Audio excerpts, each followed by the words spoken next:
In my past life, I lifted the mask from the face of the Miaojiang prince, inadvertently breaking his lover's curse.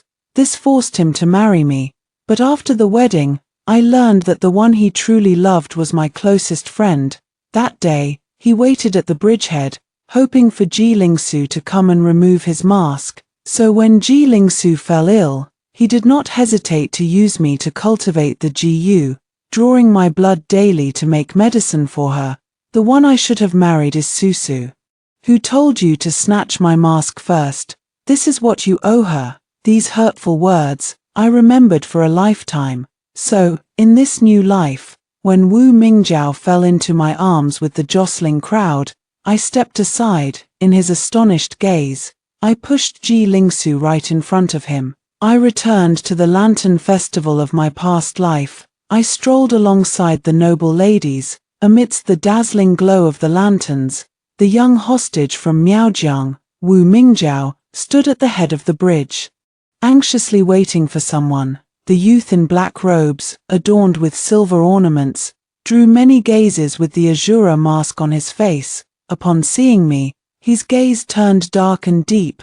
Pausing for a moment, my breath couldn't help but stop for a moment. In this life, I no longer wished to pass by his side. But the bustling crowd pushed me onto the stone bridge. The moment Wu Mingjiao was knocked down, just like in the previous life, she fell into my arms once again. But this time, I hastily stepped back, avoiding her as if she were a flood or a wild beast. Wu Mingjiao, who had fallen to the ground, stared at me in astonishment through her mask. Seeing me turn and walk away, he murmured my name in disbelief. Rongju, you. The little hostage from Miaojiang crashed into the stone pillar, his forehead scraped and his face marred. But he didn't care at all. The blood made his face appear even more bewitching and somber, his reddened eyes fixed intently in my direction. I stepped aside, pulling my close friend Ji Lingsu beside me and pushing her in front of him. Susu, go take care of him. Ji Lingsu was taken aback for a moment. After seeing the blood all over his face, she hurriedly helped him up. She took out her own handkerchief to wipe the blood from his face. Your Highness the Prince, the wound on your face is deep. I need to remove your mask to examine it. She reached out her hand, anxiously trying to remove the mask from Wu Mingjiao's face. Unlike the previous life, Wu Mingjiao made no attempt to stop her. His gaze remained dark and unfathomable, fixed intently on me. He urgently said something to Ji Lingsu. Ji Lingsu pulled him back again. I didn't continue watching. Then she turned and followed the crowd away. This time, I didn't step in between him and Ji Lingsu. Will he finally get what he wants? In my previous life, Wu Mingjiao fell into my arms, his face also cut. In the urgency of the moment, I lifted the mask from his face. Under the hazy lights of the entire city, the way he looked at me shifted from astonishment to panic, and finally transformed into an uncontrollable affection. After he straightened up, he forcibly averted his gaze, his face slightly pale. He looked helplessly at Ji Lingsu beside me. At that time, I didn't know that a lover's Ji had been planted on the mask. According to the customs of Miaojiang, all young men of Miaojiang must wear such a mask after they come of age. Until plucked by the one who holds their heart, the man would then be under the control of the lover's Ji, forever devoted to his beloved. If I had been a bit wiser in my past life, if I had understood the look in his eyes when he gazed at Ji Lingsu, I wouldn't have ended up as a Ji puppet. Behind me came the sound of footsteps in pursuit. I was taken aback and quickened my pace, not even daring to look back. With the lesson from my past life, I no longer dared to provoke him. After marrying Wu Mingjiao, he hardly ever shared a room with me, even though whenever he got close to me, the Ji worms inside his body would gnaw at him, making him unable to resist the urge to be near me. But he still managed to hold back. Later, I came to understand that he was preserving his purity for the one he loved. The lover's Ji made it impossible for him to control his body, but he could restrain his heart. In the end, it was I who took the initiative to set a schedule.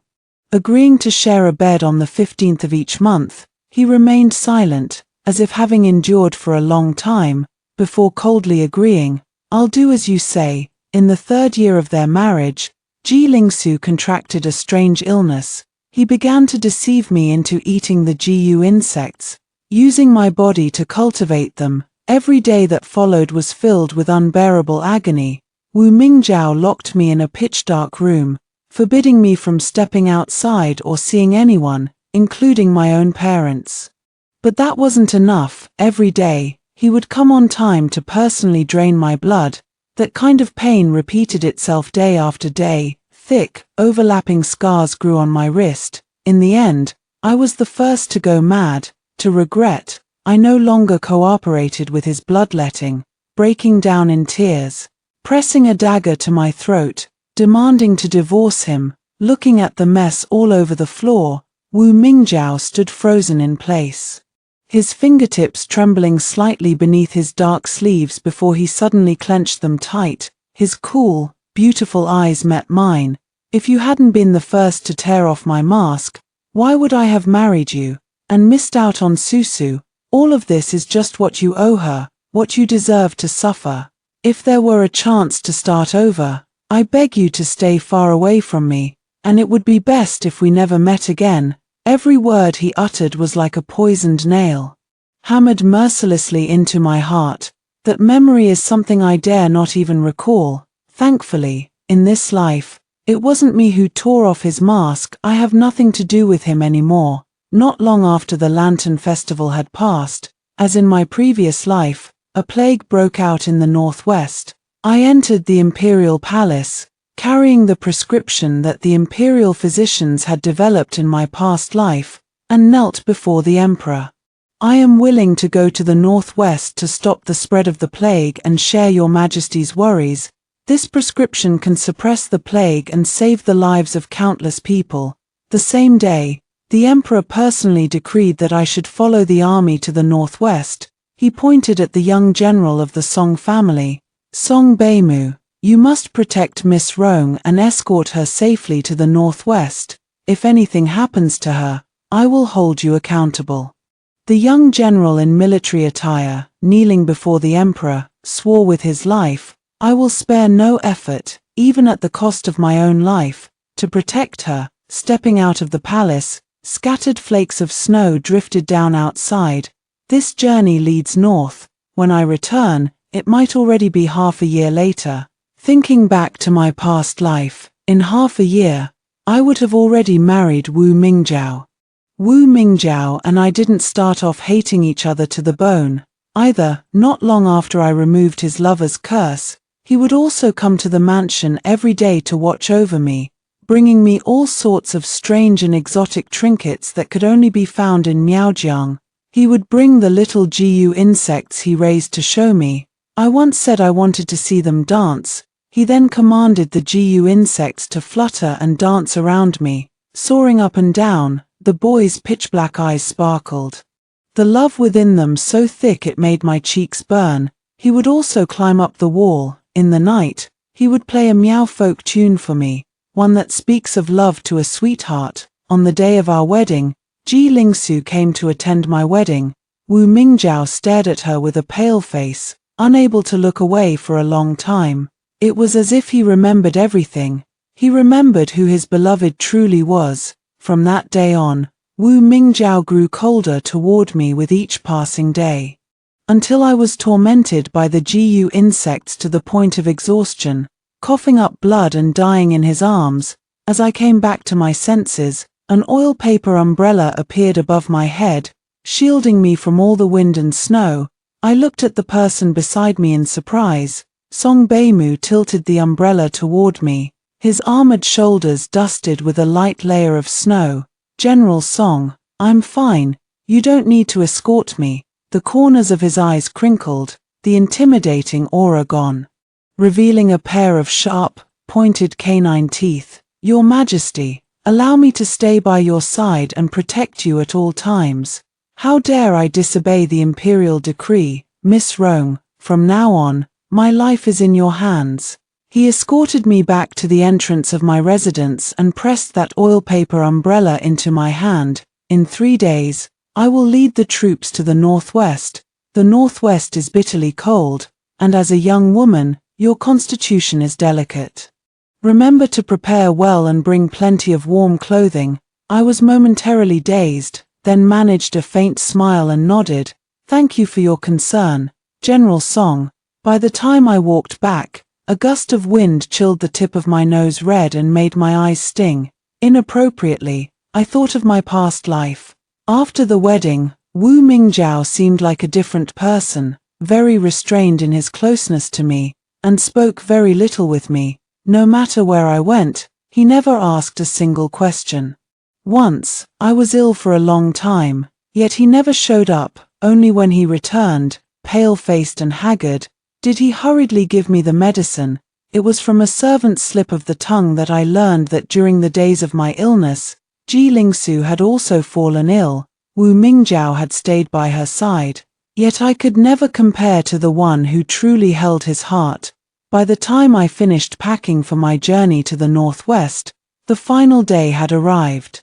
Wu Mingjiao and I never had the chance to meet again. As my closest confidant and dear friend, Ji Lingsu hosted a farewell banquet in my honor. I didn't want to go. Ji Lingsu held me in her arms. The plague is spreading in the northwest. It's so dangerous. Who knows when you'll be able to return once you go. All the words I wanted to say to refuse were stuck in my throat. My heart softened as well. In truth, I harbored hatred in my past life as well, yet I never knew exactly who I should hate. After much thought, I realized it was I who stole the marriage that rightfully belonged to her. If I had not removed Wu Mingjiao's mask back then, they would have long been united, and I would not have been reduced to a puppet. I hate Wu Mingjiao, and I hate myself. Slowly, I raised my hand and held her tightly, as if all those obsessions had finally turned to smoke. Lingsu, I give him back to you in this lifetime. You must find joy in every passing year. She was taken aback for a moment. Arju. What are you saying? I don't understand. I smiled. It doesn't matter if she doesn't understand now. One day, she will. At the banquet, I indulged myself and drank a lot of wine, as if trying to vent all the frustrations from my past 3 years of life. I just never expected to see Wu Mingjiao here. His Miao attire and the swaying silver earrings on his ear tips made him stand out in the crowd, visible from afar at a single glance. After starting over, I deliberately avoided him. I steered clear of any chance to meet him. Instinctively, I lowered my face in fear. I asked Ji Lingsu beside me, "Isn't this my farewell party? Why is he here too?" Ji Lingsu blushed slightly. She took my hand and whispered very softly, "Last time he injured his face, I took him to the clinic and even paid for his medicine. After that, we started keeping in touch. We only meet occasionally, just to talk. The Miao people are skilled at raising GU. I want him to teach me." Seeing the blush rise on her face, I was lost in thought for a moment. My heart turned cold. I had pestered him before, asking him to teach me the art of GU. All I got in return were his icy words. "Just because you want to learn, does that mean I have to teach you? The GU techniques of Miaojiang are ever-changing and complex. You won't be able to master them. Even if you could, I wouldn't want to teach you. It would be a waste of time." It turns out, people are different from one another. He simply didn't want to invest time and patience in me. Fortunately, in this life, Wu Mingjiao and I aren't even considered acquaintances. Ji Lingsu thought I disliked having unrelated people at the banquet and was still explaining to me. "He was invited by me. It's all my fault. I just mentioned casually that you were going to the northwest and that we should see you off. He suddenly said he wanted to come to the banquet, and I couldn't really refuse." Seeing Wu Mingjiao again, I thought I would have some special reaction, but I only responded with a faint acknowledgement. Wu Mingjiao came over to toast me farewell, standing next to Ji Lingsu. They looked like a perfect match. His gaze was dark as he looked at me. It held too many emotions I couldn't understand, but I no longer care. "So, Fueled by the wine, I raised my glass to them and sincerely wished, "Next time I return, I'll drink to your wedding. Prince, you must treat her well. Don't break her heart the way you tormented me." Wu Mingzhao's body instantly stiffened. He stared at me coldly, gripping the wine glass tightly, his knuckles protruding and turning white. The wine in the glass actually splashed out more than half. I steadied my gaze. Only then did I notice that the silver Azura mask was still on his face. Such a perfect opportunity during the Lantern Festival. He actually didn't let Ji Lingsu take it off. What on earth is he thinking? The alcohol has left my mind in a complete haze. Since I can't figure it out, I might as well stop trying. As the banquet was drawing to a close, my entire body felt scorching hot, as if countless venomous insects were crawling and gnawing. To keep Ji Lingsu from worrying, I stumbled around, searching for a room to calm myself down and wait for the alcohol to wear off. Inside the room, I wasn't alone. The dark, cold figure emerged from behind the bed curtains like a hunter who had been waiting for a long time. As I drew closer to him, the burning heat within my body grew even more intense. Clamoring for release, I lifted my hazy, unfocused eyes and, with great difficulty and fear, uttered his name, Wu Mingzhao. Why, in the previous life, he resented me for becoming his wife before Ji Lingsu, but after starting over, I have been avoiding him at every turn. Pushing Ji Lingsu right into his path, his cold, slender fingertips brushed against my cheek. I bit through the tip of my tongue to suppress the urge to press closer. The masked, ghostly and bewitching youth gently wiped the blood from the corner of my lips. His fingertip pried open my lips. "Aju, you don't have to hold back. You have the sub-Ju inside you. You can't help but crave me." My consciousness grew increasingly muddled. He took my hand and guided it to touch the cold mask on his face. He whispered seductively, "Aju, help me get it down." These words exploded in my mind like a thunderclap. The experiences of my past life flashed through my mind one by one. Even after I died, my parents, suppressing their grief, went to his door to demand my remains. All they received was his icy reply. Remains, they were burned to ashes and scattered by me. In an instant, my mother seemed to age 10 years, weeping until she was drenched in tears. "Jua, it's my fault.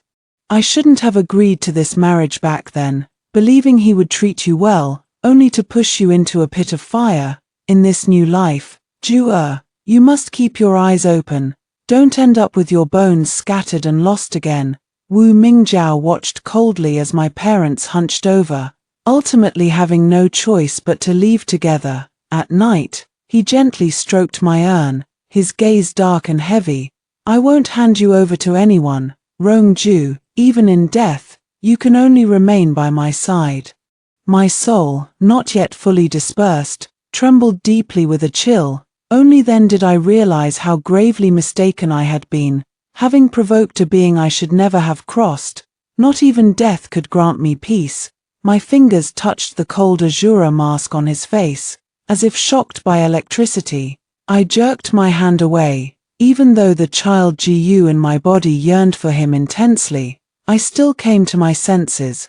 "Wait a moment, I'll go get Lingsu. In this life, even if it means death, I dare not take off his mask anymore. The poison in my body feels like being scorched by flames, as if countless tiny insects are gnawing at me." I still distanced myself from Wu Mingzhao, staggering towards the door. Behind me, the pair of bewitching eyes beneath the mask were chilling to the extreme. His hand, hidden beneath his dark robe, lifted and forcefully pulled me, imprisoning me in his embrace.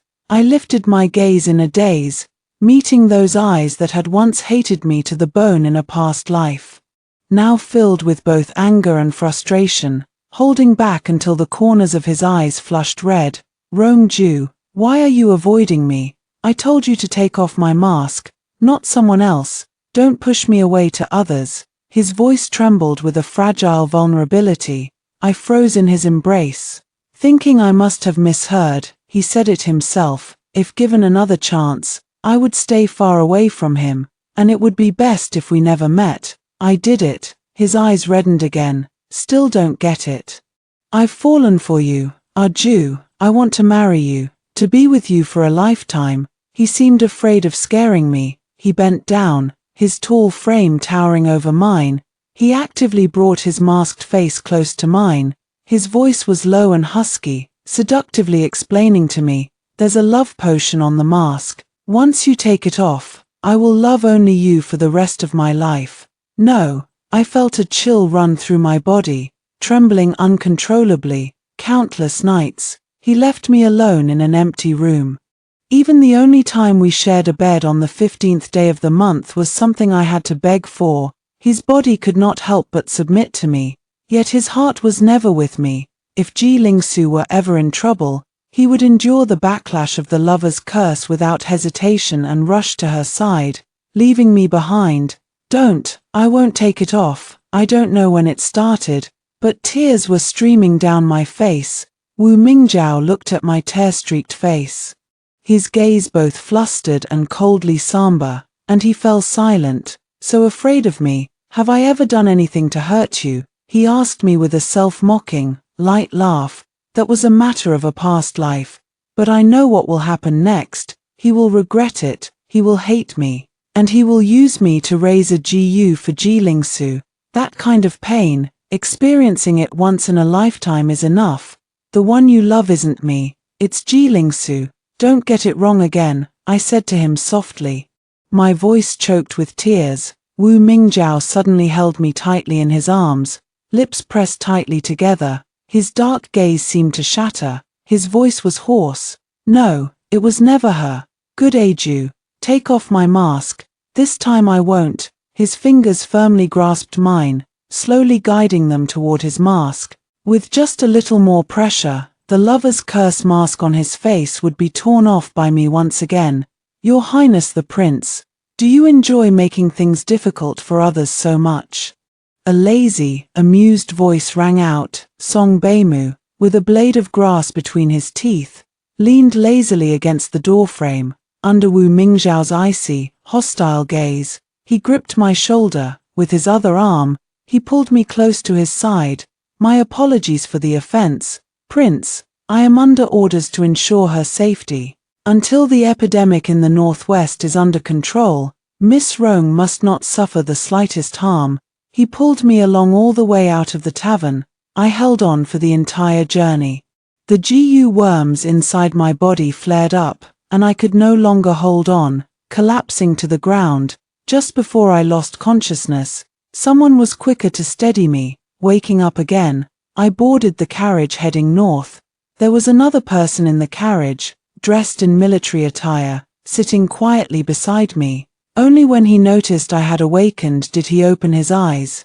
As I awoke, the GU worms within me stirred to life as well, a scorching, tingling sensation intertwined within my body.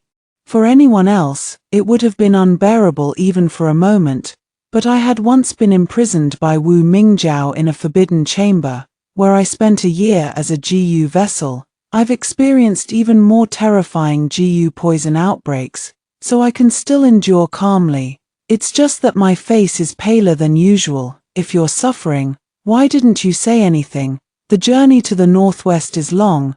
How much longer can a young woman like you endure? Song Beimu lowered his gaze and asked me gently, with a hint of helplessness. The moment I spoke, I realized my voice was hoarse beyond recognition, and I stared at him blankly. Does the young general intend to help me break the curse? I had seen most of the GU insects raised by Wu Mingjiao. This was the Mandarin duck GU. If I don't find him, then I'll have to find another man to temporarily suppress it. The upright young general of the Song family, his jade-like ears instantly flushed a deep red. Of course not. I'm different from that hostage from Miaojiang. I, the general, would never take advantage of someone in a vulnerable position. He took out a pill he always carried with him, awkwardly shifting his gaze away. "If you take this, it can suppress the GU poison in your body." After glancing at it twice, I took it from his palm and said, "Thank you, young general. There are very few medicines in the world that can cure the poison of Wu Mingzhao's GU. After becoming a GU person, I also thought about saving myself. Behind his back, I tried various herbs, deluding myself into thinking I could suppress the pain within my body, but it was all in vain. Another time, Wu Mingzhao caught me. His face was dark. Concealing panic, he grabbed my throat, forcing me to spit it all out. Who allowed you to take medicine recklessly? Do you know that some medicines can clash with the GU worms in your body? He frowned, his tone icy and urgent. I vomited until my eyes were blurred with tears. My palms were red from the marks of my own fingernails. I know, taking those medications affects the parasites in my body, which means I can't use my blood to treat Ji Lingsu's illness. The one he cares about has never been me. What are you thanking me for? I promised the emperor that I would take good care of you, he said with a light, casual tone. The pill he gave me was likely a secret medicine from the Song family, rare and hard to find in the world, originally meant to save his own life. Yet Song Beimu gave it to me. After arriving in the northern lands, Song Beimu moved into the room next to mine to make it easier to protect me, in my previous life. After marrying Wu Mingzhao, I stayed in the imperial capital. I never made it to the north. Only upon arriving here did I realize that the epidemic was far more severe than imagined.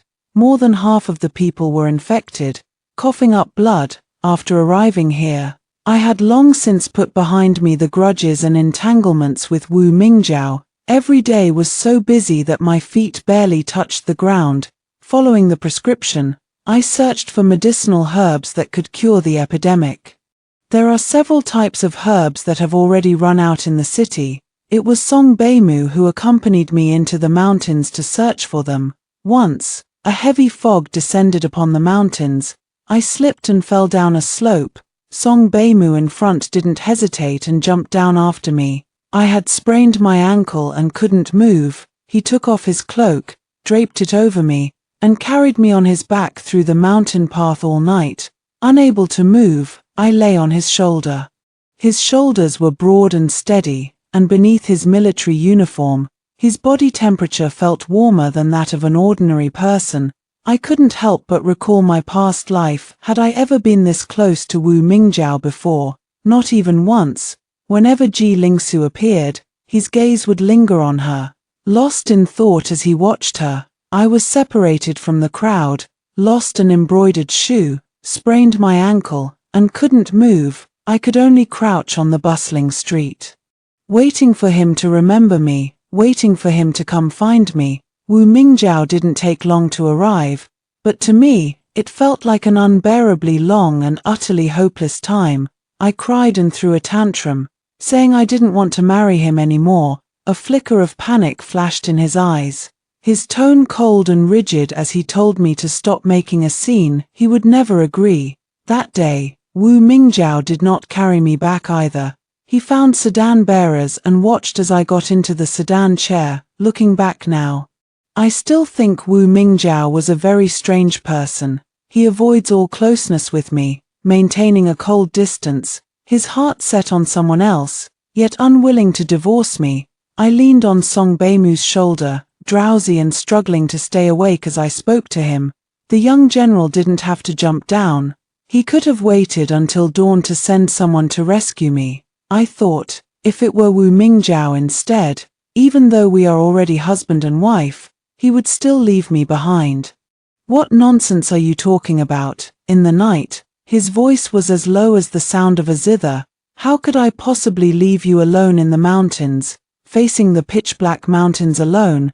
How terrified you must have been. He cleared his throat, as if to cover something up. I promised the emperor that I would ensure your safety. The imperial decree cannot be disobeyed.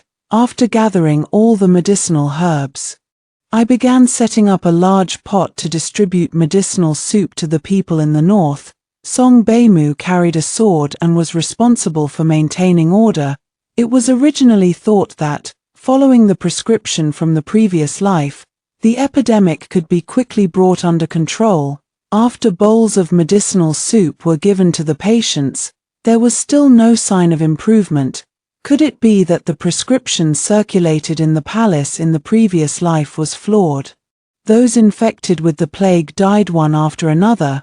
The truly effective prescription had not yet been developed. Those patients had no patience to wait any longer. Just as I was distributing the medicinal broth once again, a person infected with the plague suddenly rushed out, lunging at me with a blood-stained dagger, a conclusion reached by the imperial physician in my previous life. The plague in the northern lands can be transmitted through the blood coughed up by patients. His cheeks sunken. He roared madly, "The court deceived us. This plague is a divine punishment. There's simply no way to cure it. They sent a female physician to brush us off and fool us. Since we're all going to die anyway, we might as well all die together." His roar stirred up the people's hearts. I tried to calm myself and shouted loudly at them, "There will be a cure for the plague. Just wait 2 more days." My voice was drowned out by complaints and resentful cries. As countless infected people surged forward, Song Beimu held his sword and stood in front of me. "Rong-ju, go hide quickly. What about you?" He didn't answer my question, as countless hoes and axes came swinging toward him. The Song family had served in the military for generations, loyal and courageous.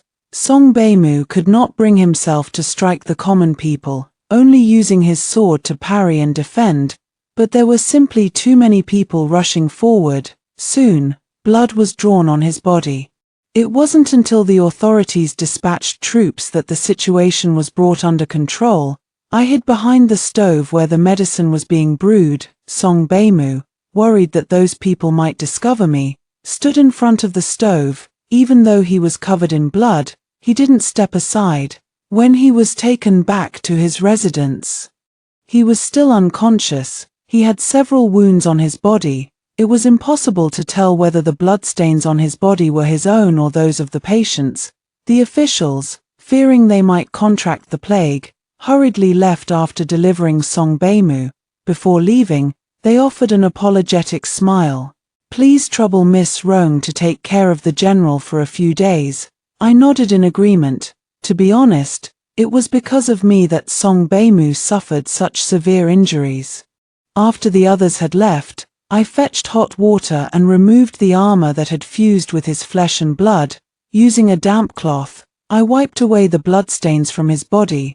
I fetched needle and thread, stitching up the deeper wounds, then poured strong liquor over them. The liquor stung the wounds, but the man on the bed showed no reaction. I had done all I could, and could only pray that Song Beimu would turn misfortune into fortune. If he hadn't given me that life-saving elixir, he might still have had a chance to survive. Counting it up, I owe him my life. By midnight, the unconscious person on the bed was running a high fever. His handsome face was flushed with a burning heat. I undid his clothes and wiped him down over and over to cool his fever. After being utterly exhausted, I climbed onto the bed and lay down beside Song Beimu, so that if there were any changes in his condition, I would sense them immediately and wake up, half asleep and half awake. Someone carefully pulled me into their embrace and covered me with the quilt.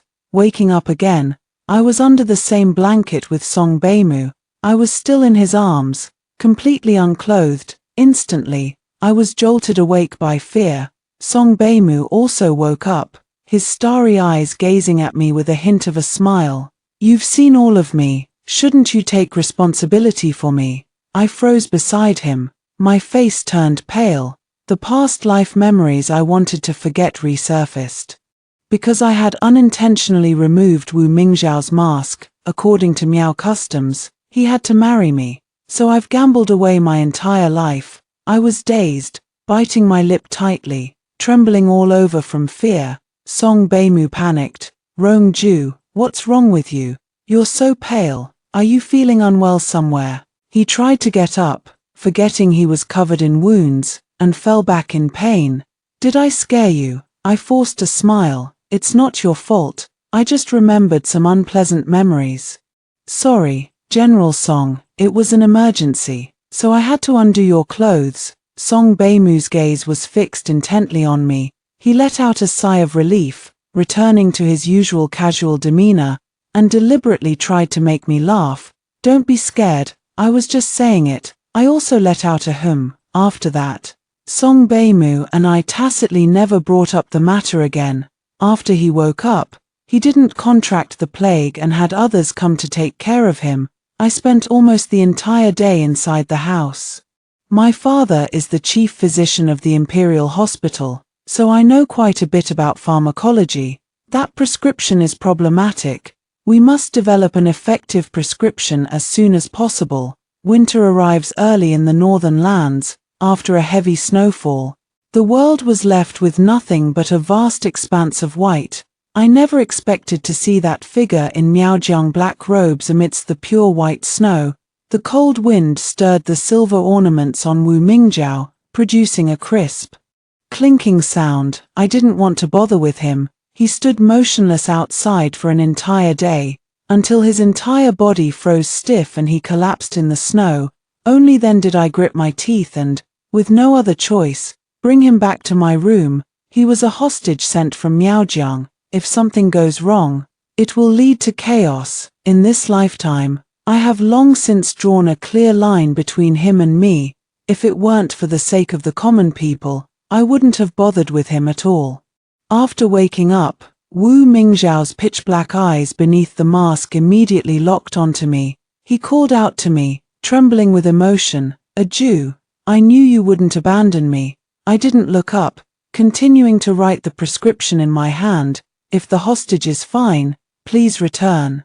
Playing the martyr won't work on me." He fell silent, neither speaking nor leaving. The flickering candlelight reflected in his pitch-black eyes, like two teardrops. I scoffed lightly. Could someone like him also feel sorrow, also shed tears? In my past life, I had also used the bitter flesh tactic. Not long after swallowing the GU worm, I felt nauseous and uncomfortable, with a bloody taste rising in my mouth. I couldn't eat anything for 3 whole days. Starving to the brink of death, I thought it might soften his heart even a little. Unfortunately, it didn't. He forced me to drink the ginseng soup, keeping me alive. Wu Mingjiao, I can divorce you and return the position to Ji Lingsu. Let me go. 3 years of married life gradually wore away my expectations of him.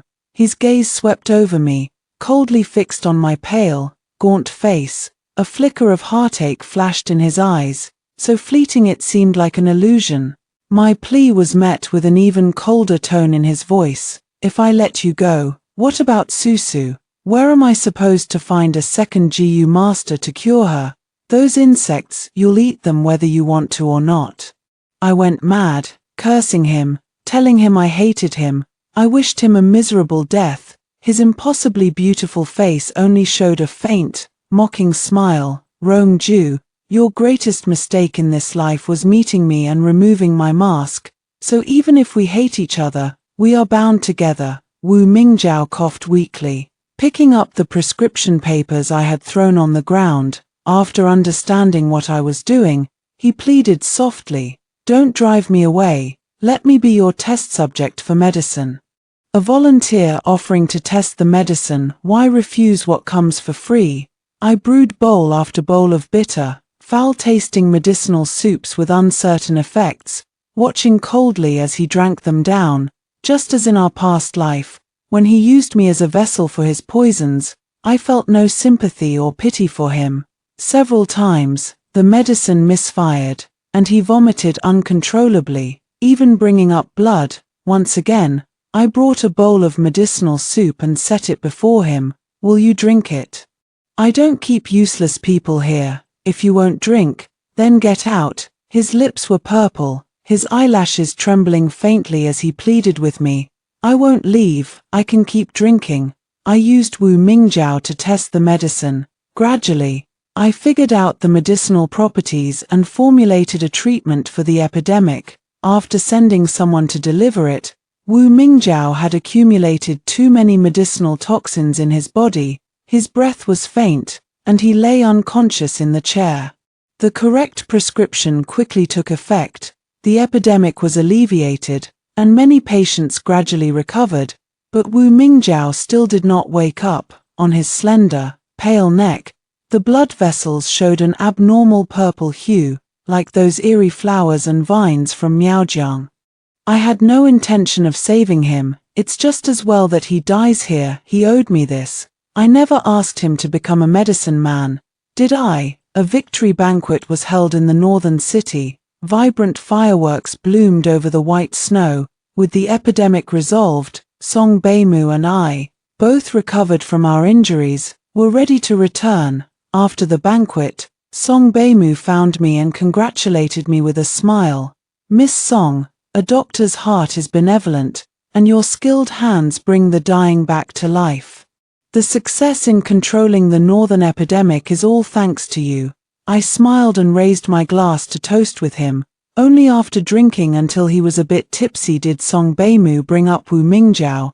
I heard the Miaojiang heir came to see you. I thought of the person in the room whose fate was uncertain, and just chuckled indifferently. Is that so? I don't want to have any connection with him. He should have gone back by now. Song Beimu brought me back.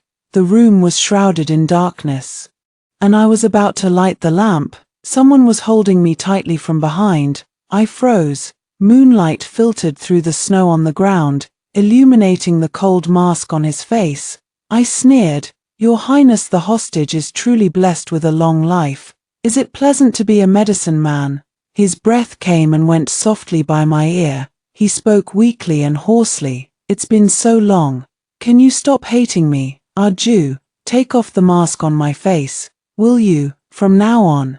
Whatever revenge you wish to take on me, I will accept it all." "No," I broke free from his embrace. "Not at all." The voice was calm, yet cruel. "I have no feelings for you whatsoever. I don't like you. I despise you. So I will never remove the mask from your face, and you should never appear before me again." Returning to the imperial city, I was credited with saving lives during the epidemic and was summoned to the Golden Luan Hall to receive my reward. At the end of the awards, the emperor, remembering that I was 17 years old, impulsively decided to arrange a marriage for me. "Among all the young men in this hall, whichever one you, Miss Rong, set your eyes on, I shall grant him to you." I stiffened. The marriage in my past life had wounded me too deeply. I had no desire to marry again so soon. But the emperor's favor was not something I could refuse. My gaze swept over the hall filled with imperial relatives and nobles. He did not linger on Wu Mingjiao for even a moment before shifting his gaze away, but I never expected. He walked to the front of the hall and knelt before the emperor. "I have loved the young lady of the Murong family for many years. I beg your majesty to fulfill my solitary heart and grant me a marriage with Rong Ju." I stared at him in shock and confusion. What on earth is he doing? In his previous life, he loved Ji Lingsu so deeply. I've already let go and allowed him to have his way. So why must he still cling like this? Or does he think that in this life, I would be foolish enough to become his poison vessel again? I am also willing to marry the young lady of the Rong family. Song Beimu also made his way to the front of the great hall, kneeling down beside Wu Mingjiao. "In the northwestern lands, she saved my life. I wish to offer myself in marriage, devoting my entire life to repay Miss Rong for her kindness." The hall erupted in chaos. One was the young general of the Song family, the other a hostage prince from Miaojiang. Neither would back down, both vying to marry me. Finally, the emperor spoke. "Let the Rong family's daughter decide which of you she prefers. The choice is hers to make." The light in Wu Mingjiao's eyes dimmed beneath his mask. I stood up and, without any surprise, pointed at Song Beimu. On the day Song Beimu and I got married, it was an extremely grand affair. Song Beimu was overjoyed, handing out invitations to everyone he met in the military camp and chattering endlessly about how he had finally achieved his wish to marry the girl he adored. On the day of the wedding, Wu Mingjiao did not appear. I heard he had returned to Miaojiang and would likely never come back again. He already knew I did not wish to see him. He sent someone to deliver a wooden box to me, containing a wedding gift, but I was neither curious nor did I ever open it. tossed on the top shelf of the bookcase. Left to gather dust, until many years later, the daughter I had with Song Bae-moo knocked over the bookcase, causing the wooden box to fall and shatter. A pale blue GU insect named Floating Life flew out. I saw the vision from my past life once again. The year I was imprisoned in the dark room, my hair turned white, and my face became old and unsightly. The one who fell seriously ill was not Ji Lingsu, but me. Wu Mingjiao was afraid I would find out. So he forbade me from going out and wouldn't allow any light to enter the room, lest it reveal my appearance. All the GU insects he forced me to swallow were nourished with his heart's blood. After I smashed everything in the room and fell asleep with tears in my eyes, he finally emerged from the shadows, sat by the bedside, and gently wiped the tears from my face. His eyes shimmered, gazing silently and tenderly at my unsightly face, in the memories of my past life. It was only when the people of Miaojiang found him that I learned Ji Lingsu was the marriage partner chosen for him by Miaojiang. The lover's GU feeds on the life force of the other person. The closer the relationship, the more fiercely it feeds. Even though he restrained himself from getting close to me, I still fell ill. He had thought about transferring the love curse to Ji Lingsu, which is why he approached her. But there was no way. The moment the mask was removed, I was destined to die. Raising a GU with heart's blood is a forbidden art in Miaojiang. Those who employ this forbidden art do not live long either. Wu Mingjiao would rather I hate him than have me swallow the GU worm carrying his blood. The later bloodletting was also to alleviate the poison of the lover's GU within my body, extending my life. But he did so much, yet I only lived for a year, dying in his arms. After my death, Wu Mingjiao offered his own life as a sacrifice, letting the GU worms devour him. In exchange for a chance to start over, in this life, he found a way to break the lover's GU. But even if I could start over, I no longer love him. Awakening from the dream of a fleeting life, Song Bae-moo anxiously held my hand, his face gaunt, with stubble growing on his chin. My daughter also stayed by the bedside, her eyes swollen from crying. "Ah Ju, it's good that you're awake. Mother, you've been asleep for so long." Two people rushed forward, holding me tightly in their arms. I think this might be the best ending for me and Wu Mingjiao. After hearing the first story above, what are your thoughts? Feel free to share your opinions in the comments section. Next, there is another similar story. Let's continue to see. On the eve of the betrothal, I suddenly tore up the marriage contract with General Han and declared my intention to marry into the Marquis's household. In a fit of anger, he requested to be stationed at the border and vowed never to return to the capital. Over the next 5 years, he repeatedly defeated enemy forces, achieving great military feats and returning to the court in glory. I suffered multiple poisonings, and my body was already worn out, like a lamp running out of oil. The day His Majesty bestowed upon him the marriage to Princess Ningping, we happened to meet on the Long Street. Seeing me so emaciated, I was barely recognizable.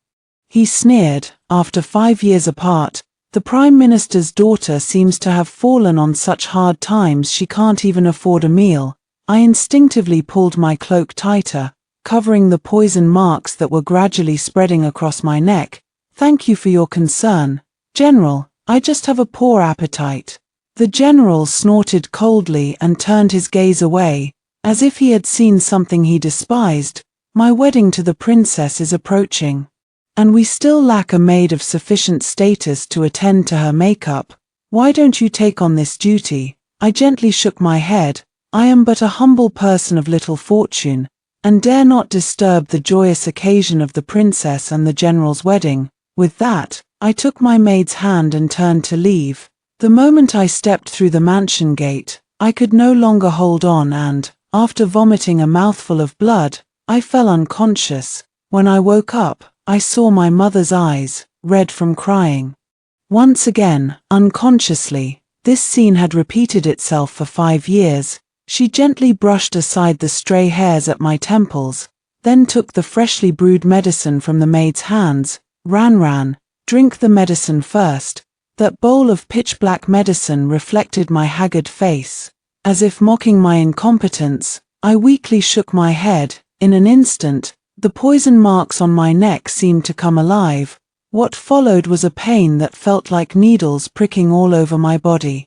I forced myself to close my eyes tightly. Mother, this medicine is too bitter. I don't want to drink it anymore. After all, it can't save me anyway. Mother was about to persuade me further when she was interrupted by the maid's announcement.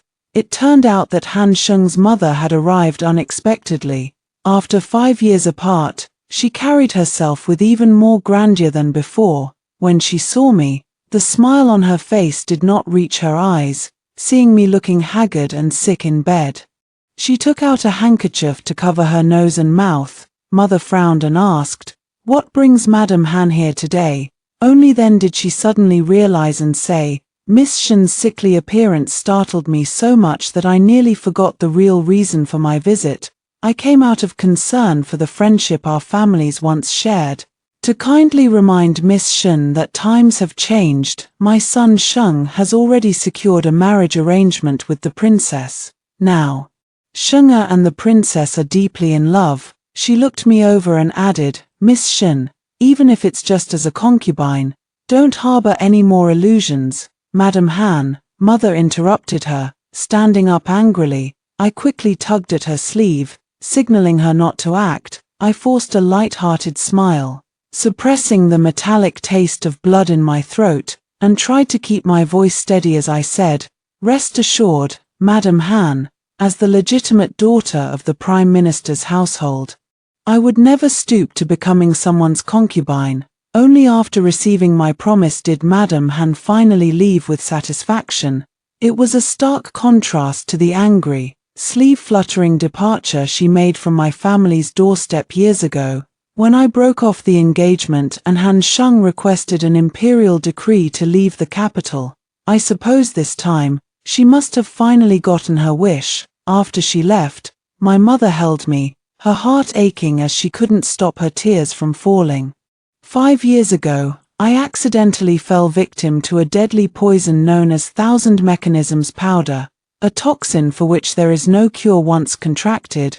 Its venomous patterns would gradually spread from my feet upward to my face, until they covered my entire body, leading to a slow, weak death. My father sought out renowned physicians far and wide, yet there was still no cure to be found. Even with medication, it could only slow the spread of the venomous marks. If Han Sheng knew, he would spare no effort to try and change my inevitable fate, but the outcome would only bring him greater pain. I didn't want to burden Han Sheng, so I begged my parents to keep my poisoning a secret. To make him give up, I lied and told him I had fallen for the heir of the Marquis of Dingnan. Resolutely breaking off our engagement, Han Sheng and I grew up together since childhood sweethearts with a deep bond. Mrs. Han and my mother were close friends since their youth. After I broke off the engagement, she was furious. She even went so far as to bring the matter before the emperor, demanding an explanation from me. At my pleading, my parents concealed the true reasons for my actions. They simply said that Han Sheng and I were not well suited, and as a gesture of apology, the Prime Minister's residence would present generous gifts. In Lady Han's eyes, this undoubtedly confirmed my fickleness. From then on, she not only severed her friendship with my mother, but also embellished and spread the story many times in front of many noble ladies. The name Shen Yanran became a cautionary tale in the education of daughters from noble families. The story of Han Sheng and me has become a topic of conversation for everyone in the capital after meals. Over the years, I have long lost count of how many times the poison has flared up. Each time I cough up blood, the poison marks creep a little higher. What has kept me enduring all these years of suffering is the hope of seeing him one more time. Every time I fell into a coma from the poison, my mother would hold my hand, crying and repeating, Ran, you have to hold on a little longer. You said you would wait for Han Sheng to return and personally welcome him home. He's won another battle at the front, and he'll be back soon. Ran, you must wake up. Every time I heard these words, I fought desperately against my own fading consciousness. In the end, they all managed to pull themselves back from the gates of hell. Then, gazing at the poison marks spreading wildly across their bodies, they counted the days they had left. Fortunately, after waiting for 5 years, the day finally came when Han Sheng returned triumphantly to the capital. Even though he had been granted a marriage, mock me if you will, scorn me if you must, I am still grateful that he returned safely. That I could see him one last time before I die. The general's mansion was bustling with preparations for the wedding. It is said that, to show her joy with the people, the princess decreed that all the taverns along the 10-mile-long street would be free of charge for the 3 days of the grand wedding. This is undoubtedly a great blessing for the common people. Every street and alley praises them as a match made in heaven. As for me, the blind former fiancé, they are filled with contempt. Do you think the eldest daughter of the Shen family is now regretting it so much that her intestines are turning green? That's for sure. General Han has achieved remarkable feats at such a young age. And now he is about to marry the princess. His future is truly boundless. There were even bold storytellers who exaggerated our past in tea-houses, spreading tales far and wide. When all of this reached my ears, I simply smiled with indifference. After all, the days left are not many. Let others say what they will. There is 1 month left until Han Sheng and the princess's wedding day. Without telling my parents, I forced myself to sneak to the body temple to offer incense. At the foot of the 1,000-step staircase, I am as insignificant as an ant. With every 3 steps, I bow once. With every thought, I pray devoutly. Each prayer for Han Sheng. I know Han Sheng hates me, just as he did 5 years ago. On the day I broke off the engagement, it was pouring rain. He stood in the rain outside the mansion gate for a full day and night, only to receive a message I sent through a servant. I said that as the esteemed daughter of the Prime Minister's household, I could not bring myself to marry a young general who had yet to earn any military achievements. Only someone like Su Zun, the heir of the Marquis of Dingnan, who has caught the Emperor's eye, is a suitable match for me. He stood frozen in place for a long time but said nothing more. He turned and left, his figure disappearing into the curtain of rain. But he didn't know that it was also the moment he turned away. I stood at the entrance of the mansion, weeping uncontrollably. Such resolute words, I couldn't even bring myself to say them while looking into his bloodshot eyes. Later, the entire capital knew that I, Shen Yanran, had betrayed him. He, Han Sheng, also came to despise me to the core. Before the army set off, I stood on the city tower watching him go. Upon seeing my figure, he withdrew his gaze with disgust, then pulled out the jade comb that symbolized our love from his chest and smashed it to pieces, letting the war horses behind him trample it freely. With memories flooding back, I finally knelt on the 999th step, unable to tell whether it was from exhaustion or pain. Sweat dripped from my forehead onto the stone steps. As I rose from kneeling once more, I caught sight of Han Sheng. His indifferent expression confirmed that I was not dreaming. I quickly tightened my cloak and averted my gaze from him. Watching my movements, he sneered, "Given Miss Shen's current appearance, there is truly no need for such caution against this general. It is entirely unnecessary." I lowered my gaze, concealing the emotions in my eyes. In truth, he didn't need to say it. I already knew what I looked like. Gaunt and pale as a ghost, I must have been an eyesore to him. I was about to step aside when he suddenly grabbed my wrist instead. A mocking voice sounded above my head. "Su Zun is married, and your dream of becoming a princess consort has been shattered." I never cared whether Su Zun was married or not, but he seems to be better informed than I am. His voice was as cold as ice. "Shen Yanran, do you regret it?" Hearing his question, I fell into silence. If I had selfishly stayed by his side back then, He would have only buried himself for my sake. Now he holds military power and is at the peak of his life. The purpose I had back then has already been achieved, so how could I possibly regret it? However, he clearly misunderstood my silence, his cold voice tinged with resentment. Speechless, aren't you? But fortunately, you were blind to the truth. Otherwise, how would I have secured the marriage with Princess Heping? Shun Yenran, tell me, shouldn't I thank you? Yes, back then I did everything I could to push Shun away. He is happy, and I should be glad for him. Yet, hearing that he is to marry the princess, a pang of sour ache still stirs in my heart. Lowering my head to look at his hand gripping my wrist, I steady my voice and say, General Han, please show some restraint. You're hurting me. As soon as the words fell, he snorted coldly and, as if in retaliation, shook off my hand. The sheer force of a martial artist made me lose my balance and fall backward uncontrollably. Behind me were 1,000 stone steps. Before I fell, I saw a flicker of panic flash through Han Sheng's eyes, and his hand instinctively reached out to grab mine, but it was too late. My body slammed heavily onto the stone steps. I tumbled down dozens of steps before coming to a stop. My palms and forehead were scraped, oozing with a glaring trail of blood, within my line of sight. I unexpectedly saw Han Sheng striding quickly toward me. He nervously half knelt down, reaching out to help me up. I froze, meeting his gaze filled with concern. Suddenly, he came to his senses and immediately clenched his half-extended hand into a fist, pulling it back. His face also returned to an expression of complete indifference. That brief moment of concern from just now seemed like an illusion. I adjusted my cloak, making sure he wouldn't notice the slightest hint of anything unusual. He turned his head away, as if unwilling to look at me. It's good that you're not injured. That way, Minister Shun won't have any reason to cause trouble for this general in court. I pursed my lips and said nothing. Once again, I knelt down, enduring the pain all over my body. I resumed the ritual of taking 3 steps and making 1 kowtow.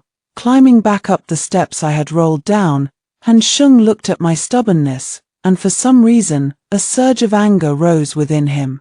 If you're hoping the gods and Buddhas will bless you with a wealthy husband soon, you can forget it. The gods do not save those who betray their promises. He shot me a disgusted glance before heading straight down the mountain. He was right, I had broken our vow and abandoned our engagement. So I do not seek to spend this life with him. I pray to all the gods and Buddhas to bless Han Sheng with a lifetime of peace, joy, and carefree years. This time, I was unconscious for a full 3 days. The poison marks have already spread behind my ears, and I have truly reached the point where the oil is exhausted and the lamp is about to go out. My father gathered over a dozen of the finest physicians from various regions to attend to me in my courtyard. My mother, in turn, stayed by my bedside day and night, never even changing her clothes. I could not keep down any food, and soon I was reduced to nothing but skin and bones. What kept me alive was nothing more than a faint, lingering breath. I lay beneath the pear blossom tree, quietly savoring the last rays of sunlight, yet what arrived even sooner than death was the summons from Princess Ningping. Princess Ningping was the most beloved treasure of the current emperor. Offending her would inevitably leave one vulnerable to criticism. I don't want to drag around a half-dead body and cause more trouble for my father. After comforting my parents, I went out with the support of Bijie. Princess Ningping arranged to meet me at the most famous Wangyu Tower in the capital. When I arrived, she was sitting in the main seat, enjoying the singing and dancing on the stage below. I bowed respectfully, but she did not respond. She seemed completely absorbed in the performance below, leaving me kneeling there all the while. The fire in the warm chamber was too strong, and fine beads of sweat broke out on my forehead. My eyelids grew heavier and heavier. As the song ended, she seemed to remember that someone was still kneeling. Her scrutinizing gaze fell upon me. Miss Shin, you seem to have grown quite thin. Thank you for your concern, Princess. She downed the wine in her hand, her voice turning a few degrees colder.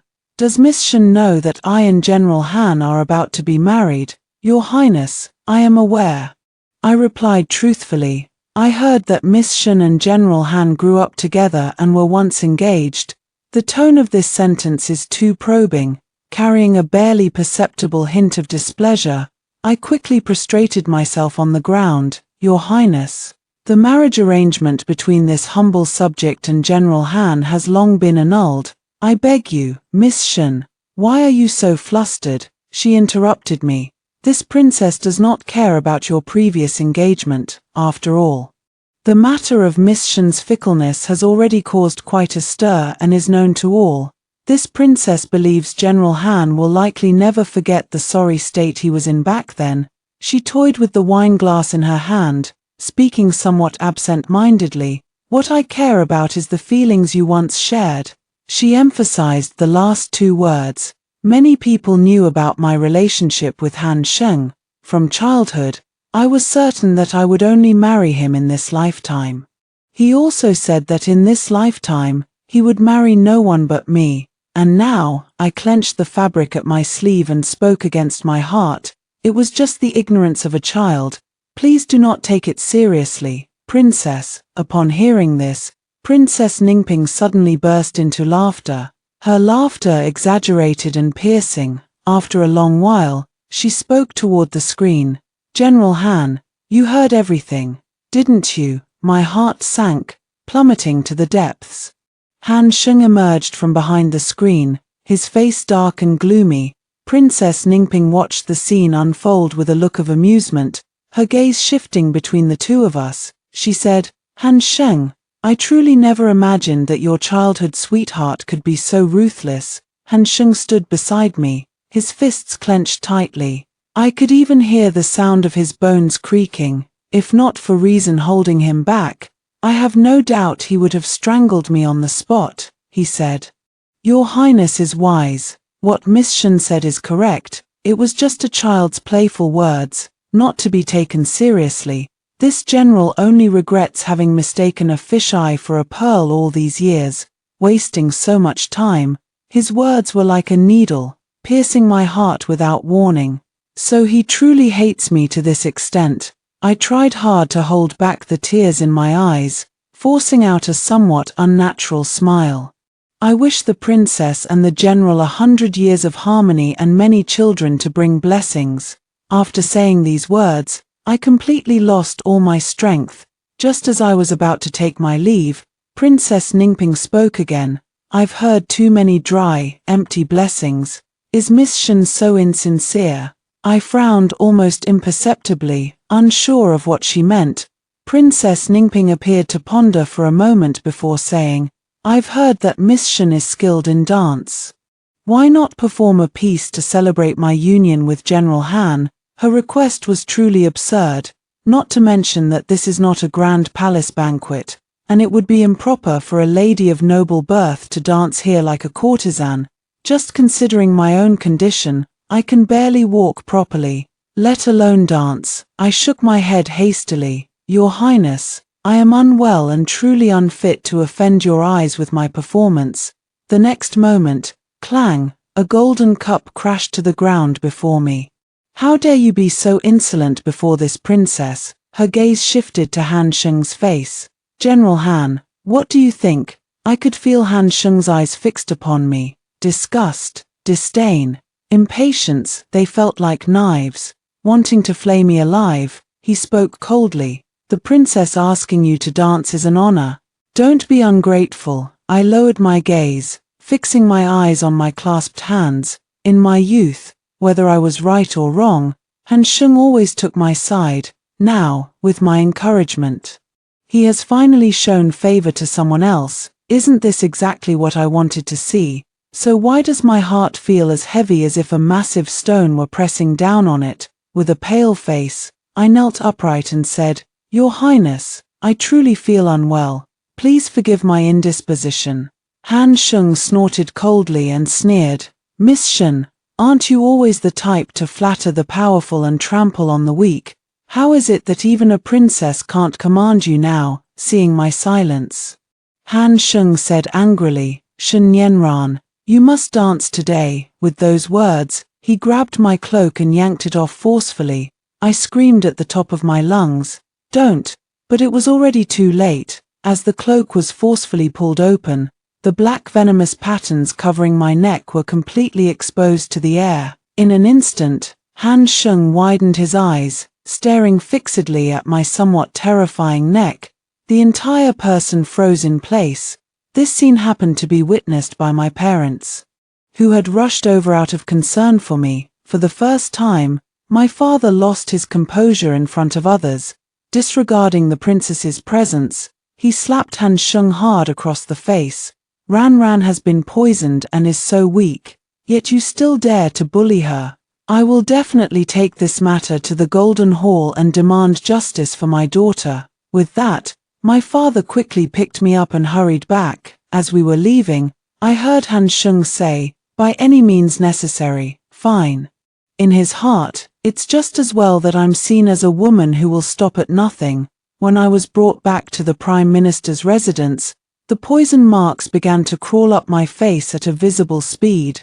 One after another, physicians took my pulse, only to shake their heads helplessly. I smiled weakly, reaching out to wipe away the tears they had shed. "Father, Mother, please take me to the pear blossom tree in the courtyard. I want to see the pear blossoms bloom once more." They knew there was no turning back now. After exchanging a glance, they nodded sorrowfully. Lying beneath the pear blossom tree, my thoughts drifted back to the past. Han Sheng had always been almost too willing to grant my every wish since we were young. I once saw a pear blossom tree in the Empress's palace that had lived for 100 years. When the pear blossoms bloomed, the entire tree was covered in snow-white flowers, as beautiful as snow. I gazed at it in a daze for a long time. At that time, the court was too busy, and my mother, managing the household, was also exhausted. I was at an age too shy to make demands, so the matter was left unresolved. Later, I happened to mention it to him, but at the time, I didn't take it to heart. Little did I know that while the speaker had no intention, the listener took it to heart. I underestimated the sincerity of that young boy's feelings for me. He had someone bring over a pear sapling and said, "If Ran wants something, just say it. If I can give you a little, I won't let you be left with empty hopes." At that moment, I stood there in a daze, watching his back as he dug the hole. And naturally, I saw his ears flushed bright red. Together, we planted this pear tree. So many years have passed, and unlike the shattered feelings between me and Han Sheng, it grows more and more lush, and when the wind blows, it looks as beautiful as a painting. I often think it's even more beautiful than the one in the Empress's palace. Right here, I slowly close my eyes. Perhaps in this dream from which I won't wake, I can give us a better ending. Shen Yanran lived only 20 years in this lifetime. The day of her funeral happened to coincide with the wedding day of Han Sheng and the princess. According to custom, a royal wedding is a major event, and public mourning should be set aside. But the Shen couple refused. They had only this one daughter. There are two major events in a person's life. Shen Yanran did not marry, so in this life, she had only one important day left, her funeral. Prime Minister Shen was a veteran of 2 dynasties and a key minister in the court. The emperor turned a blind eye and allowed it. The street was bustling with noise and excitement as the princess's attendants scattered wave after wave of copper coins all over the ground. The crowd scrambled to grab them, shouting, "Long live the princess!" In contrast, Shen Yanran's funeral procession seemed far too insignificant. White paper money was scattered into the wind, only to be quickly trampled underfoot by the crowd. Han Sheng sat astride a tall, majestic horse, exuding an imposing presence. As the bridal sedan and the coffin passed each other, he seemed to sense something and glanced back, but his view was blocked by the dense crowd of commoners. At the banquet that day, not a single person from the Prime Minister Shen's residence came to offer congratulations. Han Sheng felt something was off. Logically speaking, it was Shen Nianran who had wronged him back then, and out of guilt, Prime Minister Shen often spoke up for him in court. He also greatly admired Prime Minister Shen's character, therefore, he was willing to maintain some relationship with the Prime Minister's residence, but today he is marrying the princess, and by all accounts, the Prime Minister's residence should not have made no gesture at all. He found it a bit strange, but his doubts were interrupted by the numerous and complicated matters at hand. 3 days after the wedding, Han Sheng accompanied Princess Ningping back to the palace to meet the Emperor and Empress. After the formalities were completed, the Emperor dismissed all attendants, leaving only Princess Ningping to speak with him. Have the Empress take Han Sheng for a stroll in the Imperial Garden first. After the Empress agreed, she brought Han Sheng to the Phoenix Palace. It was here that he saw the pear blossom tree in the Empress's palace, pure white and lush. It was indeed beautiful. Just as that person had said, suddenly, the name he had been trying to ignore surfaced in his mind. He frowned slightly and averted his gaze. The Empress noticed his unusual expression and asked with a faint smile, "What is it, General Han? Do you find this pear blossom tree of mine unappealing?" Han Sheng quickly denied it. "Your Majesty's tree is exceptionally well tended. It is only that I, Han Sheng, am a coarse man, unskilled in the art of appreciation." The Queen looked at him for a long moment before asking tentatively, "General Han, to breathe a word of it to anyone, to make you give up." She even went so far as to tarnish her own reputation, claiming she had grown fickle and changed her heart. "This poison has no cure. If you found out, you'd only waste time searching for an antidote. If she died by your side, you'd spend the rest of your life haunted by her memory. Nianran couldn't bear the thought of you burying your talents because of her. She would never rest in peace if that happened." Han Sheng clenched his fists, hating himself for not being more resolute back then, for not uncovering the truth. He had simply believed her words, thinking she was a heartless and ungrateful woman. If he hadn't been so confused back then, they wouldn't have, but there are no ifs. His beloved Ranran would never return. Mrs. Shen brought Han Sheng to Shen Nianran's courtyard. He saw the pear blossom tree they had planted together. As if sensing his presence, a petal drifted down with the wind and landed before him. He reached out to catch it, the stark white in his rough palm appearing exceptionally fragile. Madame Shen took out a box and handed it to Han Sheng. "These are the things Ranran left behind." He carefully took it, and the moment he opened it, the general who had fought countless battles on the battlefield shed tears. Inside, there were only 2 items, a piece of soft armor, and the jade comb he had shattered. Mrs. Shen caressed the soft armor, her heart aching as she said, "On the day you set out for battle 5 years ago, Ranran wanted to personally give this soft armor to you, but she didn't dare. In the end, she could only keep it in her hands. Over these 5 years, the question she most often asked her father was about the war reports from the front lines. If the army was at a disadvantage, she would worry endlessly, fasting and praying to the Buddha. If news of victory came from the front, she could be happy for days." Han Sheng could almost picture it. Back then, she was so foolish, enduring the agony of the poison's onset, waiting obsessively for any news about her.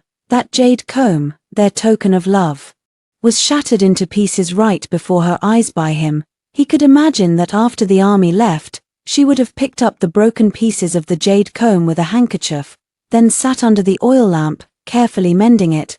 The jade comb was shattered beyond recognition, wrapped round and round with fine golden threads. Would she blame him then for his cold-heartedness and ruthlessness? The last words Madame Shen spoke were, "Ranran said that in this lifetime, she only ever wanted to marry you." Han Sheng's tall figure stiffened for a moment. In the end, he broke the vows they had made. He had hurt the one he loved most, and the one who loved him most in return. After Madame Shen left, he lay alone beneath the pear blossom tree. This was Ranran's favorite place. Now he lay here, seeming a little closer to her. The strategist worked quickly, delivering all the secrets of these years into Han Sheng's hands. He sighed and said, "Before the general reads these, it's best to be prepared." Han Sheng tightened his grip on the letter. wondering just how many things he still didn't know. The truth is often more cruel. It turns out that back then, Han Sheng's father, General Han, had his military power stripped by the emperor out of suspicion after a major victory over the enemy. He became an empty shell with a title but no real authority, gradually losing his spirit. That's why his childhood engagement with Sun Yanran received the emperor's approval. But later, when he was discussing marriage with Sun Yanran, the border unrest was gradually escalating. The court was in urgent need of talent, and at that time, Han Sheng was the most outstanding among the military officers. If the general's mansion and the prime minister's mansion were to form an alliance through marriage, allowing him to gain military power, the emperor truly could not rest easy.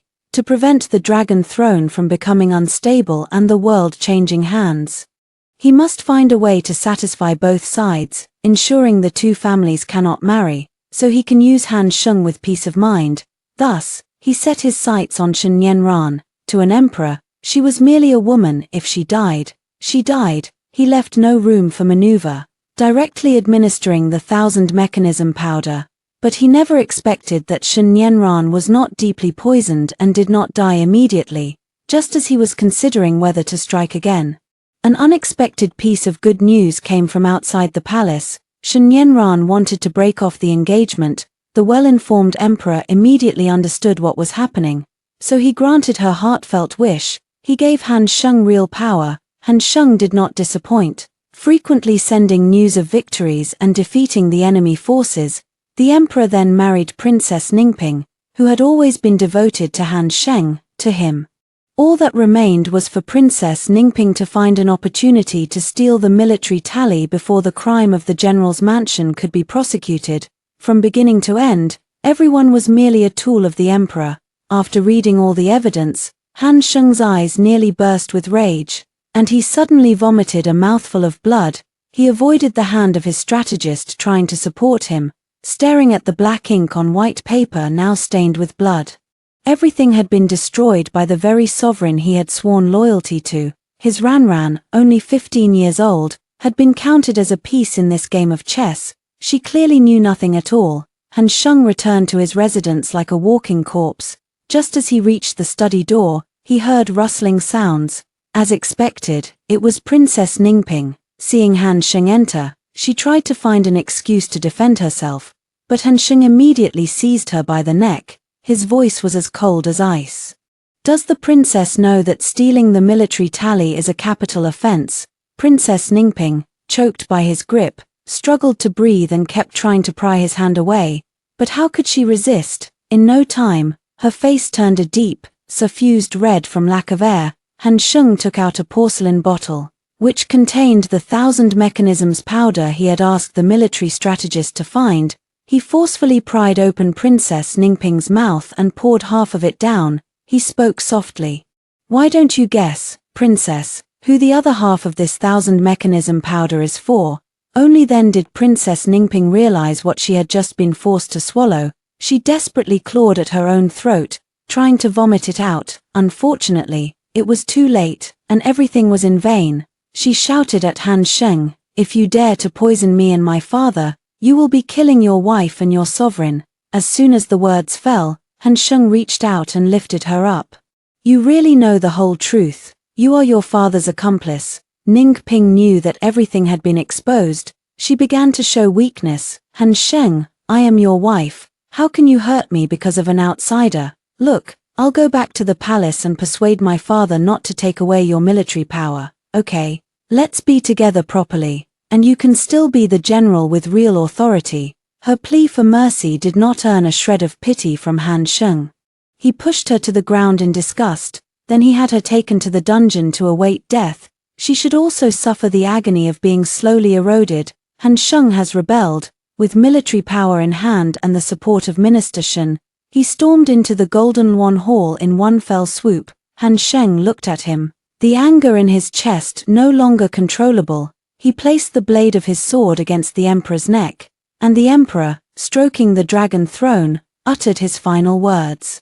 "If you become the ruler, you will not be merciful either." The next moment, he took his own life with the sword. Han Sheng looked coldly at the lifeless emperor and said, "A ruler may be unkind, but one must not slaughter the innocent, and he would never sit on that throne, because that throne was stained with the blood of the one he loved most. Soon, the new emperor ascended the throne. Han Sheng looked at the Empress Dowager, who had been promoted to the position of Empress Dowager, and said calmly, "This is my gratitude to you." There was not a trace of sorrow in the Empress Dowager's eyes over the emperor's passing. She even offered him a faint smile. Forced to remain in the depths of the palace for many years, she had long grown accustomed to the unspeakable. It was just that the little girl standing under the pear blossom tree many years ago truly made her feel pity. Later, when she broke off the engagement, she always believed the little girl had her reasons. When she accidentally discovered the truth, she was overwhelmed with grief and felt nothing but disgust for the person lying beside her. As the ruler of the world, to use such despicable means against a young girl, she found it utterly contemptible. If such a person were to rule the land, how could there ever be a peaceful and prosperous era? That's why I deliberately let Han Sheng discover the truth that day, so that my conscience could be somewhat at ease. Han Sheng returned to the body temple once more. He imitated Shen Yanran's posture, kneeling in the very spot where she had once knelt. 3 steps, 1 bow. The difference is, he has nothing to ask for in his heart. His beloved is suffering in silence, yet he has heartlessly caused her pain. This time, he has come to atone for his sins. They had once agreed that before their wedding, they would devoutly come to the body temple to pray, asking the Buddha to bless their marriage. That time they met at the body temple was him trying to fulfill his own dream. The one he had always wanted to marry was his Ranran. Han Sheng had always thought he was the only one trapped in the past, believing that Shen Yanran had long forgotten their promise. No matter what, he was gravely mistaken. Under the marriage tree at Body Temple, he saw the marriage slip that Shen Yanran had once hung there, after seeing the slightly blurred words on it from the rain. The corner of his mouth curved slightly as he took it down and brought it back. He lay under the pear blossom tree they had planted together, letting the snow-white petals fall on his head, because what was written on it was, "May I grow old with Han Sheng." After hearing the 2 stories above, what are your thoughts? Feel free to share your opinions in the comments section. Looking forward to hearing from you. If you liked this story, don't forget to like it, share it, and subscribe to my channel. See you next time.